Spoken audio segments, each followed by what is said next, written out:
Assalamualaikum warahmatullahi wabarakatuh. Halo teman-teman Teras Ungu semuanya, semoga pada sehat semuanya dan di hari-harinya selalu bahagia.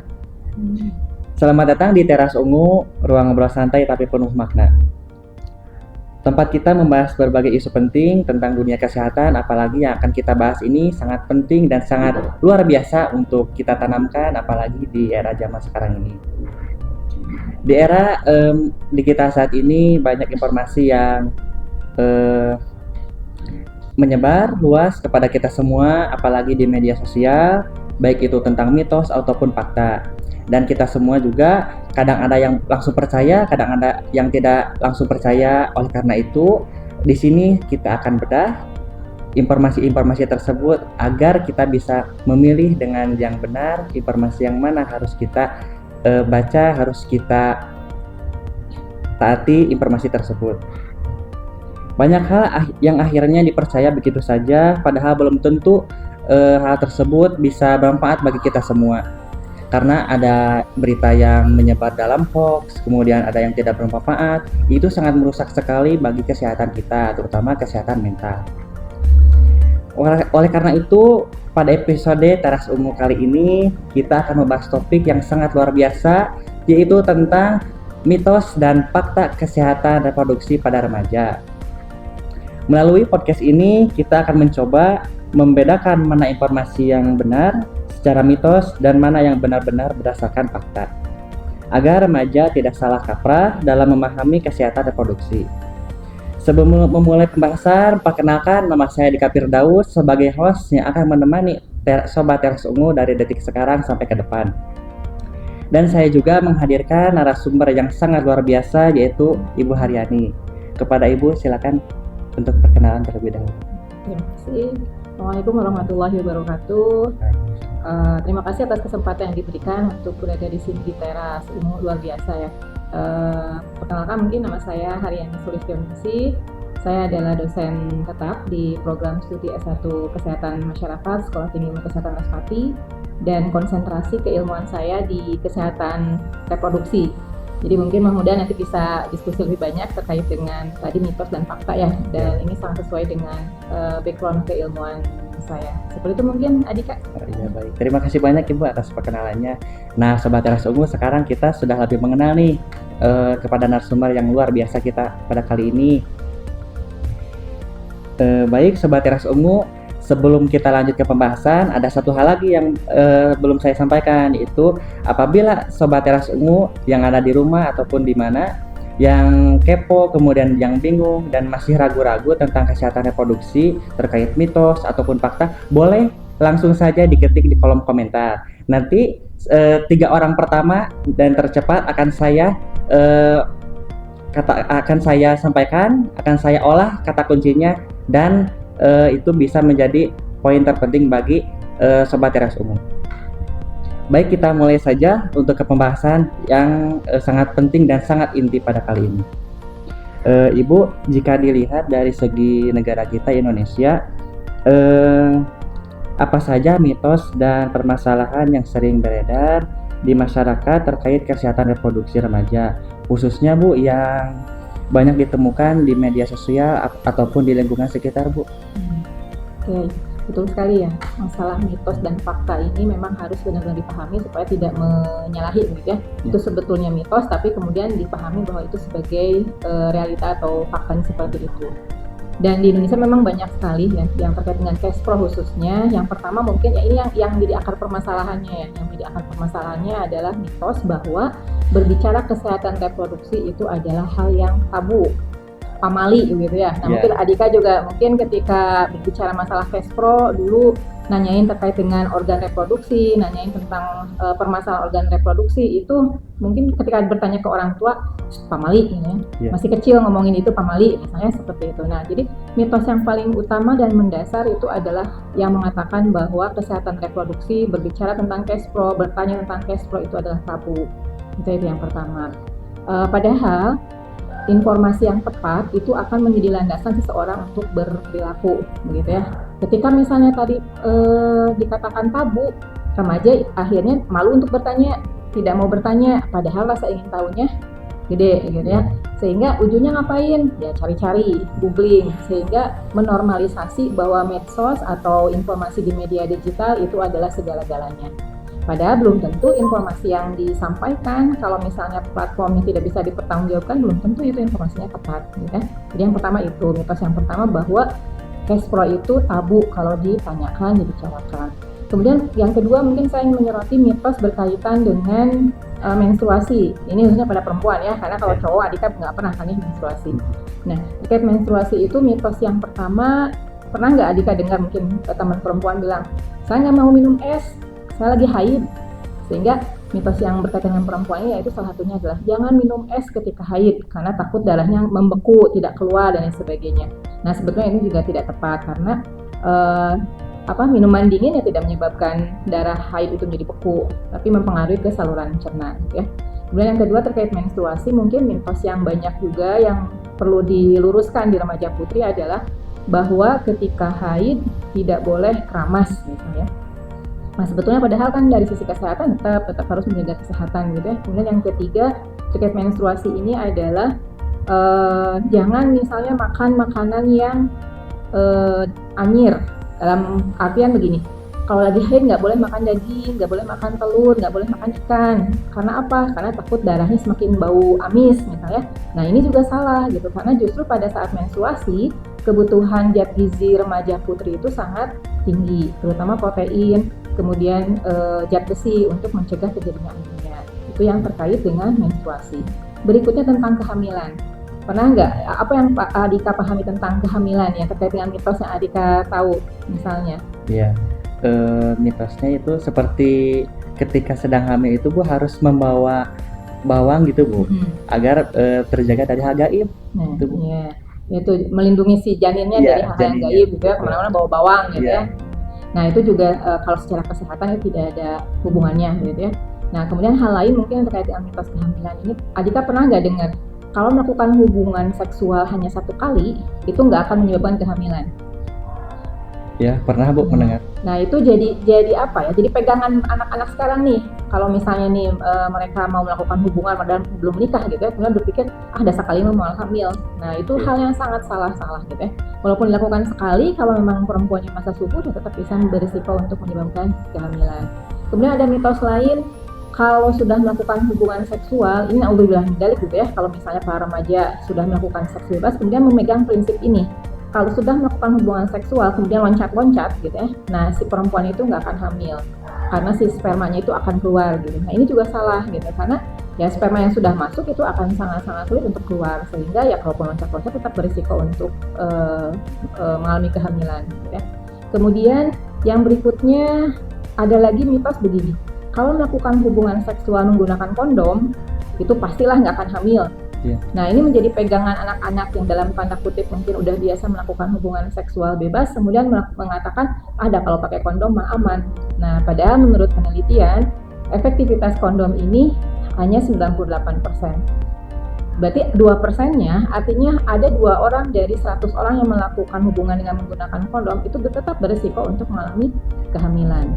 Apalagi kalau kita berbicara tentang takdirnya Allah ya, badai usaha kumaha kerasnya juga kalau sudah takdirnya hamil gitu.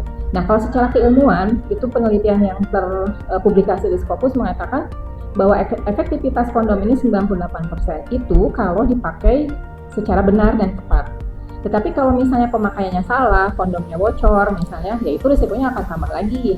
Bahkan penelitian mengatakan bisa sampai 85%. Artinya risiko kehamilannya akan lebih tinggi. Nah, itu mitos terkait dengan kehamilan. Nah, kemudian berikutnya mitos terkait dengan penyakit menular seksual. Ya, misalnya herpes genital, kemudian chlamydia, kemudian mungkin yang lainnya mungkin ya terkait dengan penyakit yang menular melalui hubungan seksual. Nah, ini ada mitos juga bahwa itu si penyakit menular yang disebabkan oleh perilaku seksual itu hanya akan terjadi pada orang dewasa. Nggak akanlah terjadi pada remaja, meskipun gue ini nih perilakunya acak-acakan misalnya, nggak akanlah kalau remaja. Ternyata bukan seperti itu. Siapapun dia kalau memiliki perilaku seksual yang berisiko, melakukan hubungan seksual berganti-ganti dan berkali-kali, ya tetap dia berisiko walaupun misal usianya masih di bawah 15 tahun. seperti itu. Mungkin jika mitos-mitos yang ada di sekitar kita yang perlu diluruskan, ya mungkin karena mempercayai mitos tersebut akhirnya remaja kita cuek dengan kesehatan reproduksinya. Ada kata media sosial ini juga nggak akan masalah dan sebagainya. Begitu mungkin ya. Oh iya. Nah, Sobat Teras Ungu, jadi kita jangan mudah terpengaruh oleh mitos yang beredar karena itu belum tentu fakta, dan kita juga harus bisa memilih dan juga mengetahui tentang kesehatan diri kita, apalagi tentang kesehatan reproduksi. Ibu, jika berkaitan dengan hal tersebut, apa saja faktor atau penyebab utama munculnya gangguan maupun penyakit pada kesehatan reproduksi remaja, Bu? Ya. Ini pertanyaan yang sangat tepat begitu ya, untuk bisa mencegah, untuk kita harus tahu dulu penyebabnya. Iya. Nah, sebelum saya menjawab ke penyebab, mungkin kita harus tahu dulu apa saja sebetulnya gangguan-gangguan yang biasanya terjadi pada remaja ya, berkaitan dengan kesehatan reproduksi. Yang pertama mungkin bisa berkaitan dengan masalah kesehatannya. Yang kedua, kalau saya membuat lebih sederhana begitu ya, ada yang berkaitan dengan gangguan kesehatan, ada yang berkaitan dengan karena masalah perilaku. Kalau gangguan kesehatan, misal nih perempuan haid, nah itu ada misalnya yang sering mengeluh sakit pinggang, kemudian mengeluh mules dan lain sebagainya. Nah itu berarti kan gangguan masalah kesehatan reproduksi yang berkaitan dengan kondisi kesehatannya begitu ya, bukan karena perilakunya. Tapi mungkin untuk menyelesaikannya ya perlu didukung oleh perilaku yang sehat. Kemudian yang kedua, saya menyederhanakannya adalah masalah kesehatan reproduksi yang berkaitan dengan perilaku yang salah gitu ya, perilaku seksual yang berisiko. Artinya remaja-remaja yang belum saatnya melakukan itu, tapi dia sudah melakukan perilaku yang menyimpang. Ya kalau misalnya gamblangnya melakukan hubungan seksual sebelum nikah, nah itu tentu kan berisiko. Apa resikonya? Kalau orang sudah melakukan hubungan seksual dan itu apalagi bisa berkali-kali, resikonya apa? Hamil kalau perempuan. Akhirnya ada istilah kehamilan di luar nikah atau kehamilan yang tidak diinginkan. Kalau sudah hamil, risiko berikutnya apa? Pilihannya diliburkan. Kalau nggak diliburkan, nikah segera. Akhirnya ada istilah nikah dini, gitu ya. Nah itu satu permasalahan dari perilaku seksual yang tadi dilakukan di awal, ujungnya bakal menjadi masalah yang panjang. Hamil, aborsi, nikah dini, dan seterusnya. Nah itu dua gangguan kondisi kesehatan reproduksi yang kalau dibuat lebih sederhana. Kemudian apa penyebabnya? Ya kalau masalah kesehatan ya tentu berkaitan dengan perilaku tetap gitu ya. Perilaku tapi bukan perilaku yang tadi yang masalah seksual. Nah kalau penyebabnya mungkin pola makan yang kurang bagus, begadang. Nah ini teman-teman mahasiswa nih dengan alasan ngerjain tugas biasanya begadang nih ya, tidurnya di atas jam 10 gitu. Padahal mungkin iya benar begadang ngerjain tugas, tapi karena siangnya misal nonton drakor gitu ya, main sehingga ngerjain tugasnya di malam hari. Nah ini masalah begadang juga harus diperhatikan karena begadang itu akan menurunkan sistem imunitas tubuh. Khususnya misalnya tadi bagi perempuan ya mungkin risiko untuk nyeri pada saat haidnya ya akan meningkat ketika dia mengikuti kebiasaan begadang. Kemudian pola makan yang tidak bagus, penyakit lambung, GERD dan lain sebagainya itu kan karena pola makan ya. Nah pola makan jangan dikira sederhana juga. Pola makan ini menjadi induk hampir semua penyakit. Kebiasaan makan itu menjadi induk hampir semua penyakit. Dan kalau kita lihat kan Rasulullah itu kan sepanjang hidupnya hanya 2 kali ya kalau tidak salah sakitnya. Ya karena beliau menerapkan pola hidup dan pola makan yang bagus. Salah satunya tidak begadang kan, beliau itu tidak begadang. Tidur mungkin 3-4 jam tapi berkualitas. Makan juga kan ada aturannya ya, berhenti sebelum kenyang, kemudian dimulai sebelum lapar. Nah itu kunci dari pola hidup sehat. Itu kalau penyebab yang berkaitan dengan kondisi kesehatan. Nah kalau yang berkaitan dengan perilaku, kira-kira penyebabnya apa tuh menurut Anda? Menurutnya itu dari perilaku bisa jadi kita malas-malasan Bu, apalagi di zaman digital sekarang ini banyak remaja itu seringkali memegang handphone berjam-jam Bu. Itu sangat luar biasa sekali para remaja. Betul, berjam-jam sampai lupa makan, lupa mandi, lupa tidur juga. Ya, jadi begitu. Jadi mungkin rasa malas juga dapat mempengaruhi perilaku, gitu ya. Nah, berikutnya yang tadi terkait dengan perilaku seksual yang belum seharusnya dilakukan, tentu itu juga ada penyebabnya. Gitu ya. Kenapa sih ada remaja yang menganggap melakukan hubungan seksual pranikah itu hal yang biasa, gitu ya? Nah, mungkin penyebabnya kalau saya yang pertama mungkin melihat dari pengetahuan mungkin. Karena pengetahuannya yang nggak nyampe bahwa perilaku seperti itu akan menimbulkan resiko bagi pribadinya, maka dia menganggap itu ada hal biasa. Kemudian yang kedua adalah lingkungan. Anak yang baik-baik, misalnya yang di rumah mah kelihatannya alim, baik-baik, tapi ternyata lingkungan di luarnya membuat dia mendorong melakukan hal-hal yang negatif. Itu juga sangat berpengaruh, gitu ya.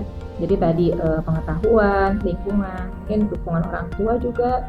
Karena misalnya ya orang tuanya tidak terlalu peduli ya, nggak, ya itu penting mah anak saya kembali ke rumah dengan kepala utuh, misalnya badan utuh, nah apapun yang dilakukan di luar nggak masalah gitu ya. Nah mungkin dukungan keluarga juga yang kurang. Ya itu mungkin yang bisa saya paparkan ya terkait dengan penyebab gangguan masalah kesehatan reproduksi pada remaja. Iya, luar biasa. Nah, Sobat Teras Ungu, jadi penyebabnya itu sangat luar biasa, sangat luas sekali. Oleh karena itu, kita harus menanamkan integritas kesadaran pada diri kita sendiri agar kita bisa menjaga tubuh kita, pikiran kita ke hal-hal yang positif agar kesehatan reproduksi kita bisa lebih optimal, apalagi di zaman sekarang ini. Ibu, berdasarkan fakta medis, menurut Ibu apa langkah-langkah yang paling optimal untuk bisa mencegah dari penyakit kesehatan reproduksi oleh remaja agar terhindar dari masalah kesehatan reproduksi, Bu? Ya betul. Kalau kita mau berbicara upaya pencegahan, Ya. berarti kita sudah tahu nih kalau ini tidak dilakukan risikonya apa gitu ya. Nah tadi kita bicara terkait risiko berarti berkaitan dengan apa saja bentuk gangguannya, tadi sudah kita bahas ya. Nah ketika apa yang perlu dilakukan, yang pertama jelas bentengi diri dengan atau bekali diri dengan pengetahuan yang tepat ya, bekali diri dengan pengetahuan yang tepat. Kemudian yang kedua adalah terapkan pola hidup yang sehat, tadi makan yang sehat sesuai dengan kebutuhan gizi, tidak merokok, istirahat yang cukup, tidak begadang. Nah itu prinsip-prinsip hidup sehat yang perlu kita realisasikan dalam kehidupan sehari-hari. Dan terkait dengan pola hidup sehat ini bukan hanya tuntutan orang dewasa atau orang tua, nuk itu mah hanya untuk orang nenek-nenek kakek-kakek yang udah sering sakit-sakitan maka dia harus menerapkan pola hidup sehat. Enggak gitu ya, justru pola hidup sehat itu diawali dari masa remaja. Kalau masa remajanya sudah memiliki pola hidup sehat, maka ya tubuhnya sudah dipersiapkan untuk sehat. Tapi kalau misalnya udah biasa begadang, udah biasa makanannya nggak diperhatikan, ya tentu itu akan berpengaruh kepada kondisi tubuhnya. Gitu. Itu yang kedua. Yang ketiga, tadi kalau misalnya berkaitan dengan mencegah perilaku seksual yang tadi tidak sesuai, yang harus diupayakan tetap tadi pengetahuan. Dia tahu dulu kalau saya melakukan kegiatan ini, melakukan perilaku ini apa risikonya. Gitu, itu satu pengetahuan. Yang kedua, dukungan keluarga. Ya, keluarga adalah tempat kembali terbaik bagi kita. Ya, jadi kalau teman-teman remaja nih punya masalah di luar, tempat terbaik untuk cerita itu keluarga, ibu bapak terutama. Mungkin teman-teman merasa lebih nyaman ke teman sendiri gitu ya, cerita. Walaupun mungkin misalnya belum menyelesaikan masalah atau mungkin malah memperbesar masalah. Jadi tempat terbaik yang bisa memberikan solusi adalah ibu dan bapak. Jadi kalau ada sesuatu cerita kepada ibu dan bapak. Segalak apapun mereka, tetap mereka akan sayang kepada anaknya gitu ya. Nah yang kedua yang terakhir, kalau saya mungkin upaya pencegahannya, carilah circle yang baik, lingkungan yang baik. Karena circle itu kan sangat berpengaruh ya. Tadi saya katakan mungkin di rumah mah oke-oke aja, nurut dan sebagainya, tapi di luar misalnya tidak diketahui karena memang lingkungan teman-temannya ya mendukungnya kepada hal yang baik. Circle yang baik yang membuat teman-teman remaja ini memiliki kesibukan yang baik. Nah, bagi teman-teman mahasiswa atau mungkin teman-teman sekolah, ya aktivitas di sekolah itu manfaatkan yang sebaik-baiknya. Karena kalau teman-teman sibuk itu kan nggak sempat mikirin yang negatif kan ya. Iya. Tapi kalau misalnya banyak waktu luang, pasti mikirnya yang aneh-aneh. Betul. Tapi kalau punya kesibukan nggak akan sempat mikirin yang negatif. Maka carilah kesibukan yang positif. Itu mungkin dari saya. Luar biasa Ibu. Nah Sobat Teras Ungu ya, jadi kita bisa lebih memahami, bisa lebih berpikir bagaimana sih kita menjaga diri kita. Ya tadi kita harus membentengi diri kita, karena dengan membentengi diri kita, kita bisa lebih sadar, kita bisa lebih mengetahui apa yang positif bagi diri kita apa atau yang negatif. Kemudian dukungan keluarga juga sangat penting teman-teman, karena kita apabila terkena suatu masalah, baik itu masalah kesehatan ataupun yang lain, kita harus berbicara, jangan hanya diam saja, jangan hanya scroll media sosial aja. Kita harus curhat kepada keluarga kita yang terdekat ataupun juga circle yang sangat-sangat kita percayakan dengan baik. Nah kemudian Ibu, ini sudah ada 3 pertanyaan dari audiens dan sangat antusias sekali Ibu memahami serta memperhatikan dari podcast kita kali ini, Ibu. Ya, yang pertama, Ibu, ini dari Aceh, Ibu. Ibu izin bertanya, bagaimana pengaruh mitos yang beredar di media sosial terhadap perilaku remaja dalam menjaga kesehatan reproduksi mereka? Oke, pengaruh mitos ya. Ya. Ya, tentunya sangat-sangat besar ya, apalagi kalau sangat dipercayai. Dan kalau kita tidak mencari informasi lain, misal langsung percaya aja terhadap yang dibaca, ya tentunya itu sangat berpengaruh pada dirinya ya, sehingga ya sangat besar pengaruh mitos terhadap bagaimana perilaku seseorang, bagaimana orang itu mencegah dan melakukan sesuatu. Sehingga kalau menurut saya ketika teman-teman menerima informasi apapun, jangan langsung percaya, apalagi kalau bersumber dari platform yang bukan yang bisa dipertanggungjawabkan. Misal kalau teman-teman dapatnya dari platform dari Kementerian Kesehatan, gitu ya, dari WHO, ya itu insya Allah sudah dapat dipertanggungjawabkan. Tapi kalau teman-teman punya informasi yang bersumber dari web, yang bersifat pribadi atau misalnya ya status seseorang gitu, itu harus dikonfirm, cari. Sekarang kan teman-teman bisa misalnya mencari dari artikel penelitian, dari jurnal ya, untuk apalagi kalau dunia akademisi ya, anak-anak mahasiswa itu kan harusnya lebih kritis, dan sekarang dengan media dengan adanya AI itu sangat membantu, tapi tetap kuncinya adalah teman-teman penyaringnya kan dari diri kita ya. Jadi yang menyaring dari diri kita, cari informasi pembanding atau misalnya tanya kepada orang yang paham supaya tidak terjebak dalam mitos yang salah, yang sangat mempengaruhi seseorang. Luar biasa. Nah, sobat yang dari Aceh itu sangat relevan bagi kita, karena dengan adanya kita bisa memilih informasi yang benar, maka itu bisa menjadi manfaat bagi diri kita. Dan juga harus tetap ingat, dengan secanggih-canggihnya teknologi sekarang, kita harus tetap sadar dengan informasi yang kita dapat, dan juga kita harus bisa lebih mengetahui dari informasi tersebut dengan menanyakan ke pihak yang lebih ahli agar kita bisa lebih optimal untuk mengetahuinya dan juga bisa lebih bermanfaat bagi diri kita. Kemudian Ibu, ini dari Lampung, Bu. Menurut Ibu, seberapa penting edukasi kesehatan reproduksi dalam meluruskan mitos-mitos yang keliru, dan siapa saja yang memiliki peran besar dalam memberikan edukasi tersebut kepada remaja?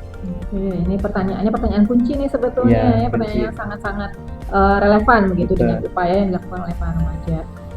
Seberapa penting edukasi? Sangat-sangat penting. Kalau saya jawab sangat-sangat penting, apalagi saya mungkin backgroundnya di public health ya, di kesehatan masyarakat. Untuk merubah perilaku, salah satu hal yang paling utama dilakukan adalah merubah pengetahuannya, merubah pemahamannya. Sehingga edukasi kesehatan terkait dengan kesehatan reproduksi adalah hal yang sangat urgent, sangat penting. Dan itu adalah kunci dalam merubah sikap, merubah bagaimana perilaku seseorang, itu di pengetahuan. Kemudian kalau dikaitkan siapa yang harus melakukan edukasi? Ya tentu yang melakukan edukasi adalah orang yang paham dan orang yang mengetahui. Siapa mereka? Ya orang-orang kesehatan gitu ya, termasuk salah satunya adalah public health. Yang tentu di kesehatan masyarakat itu dipelajari tentang kesehatan reproduksi, tentang gender gitu ya, tentang masalah kesehatan reproduksi dan lain sebagainya. Sehingga, tapi mungkin catatannya ini ya, jangan menunggu berarti harus orang yang tahu, saya emang nggak tahu, atau yang harus tahu berarti adalah dosen atau misalnya nakes yang bekerja di dinas kesehatan, yang di puskesmas, enggak gitu ya. Siapapun yang dia mengetahui informasi dan informasi itu bisa dipertanggungjawabkan, itu bisa melakukan edukasi.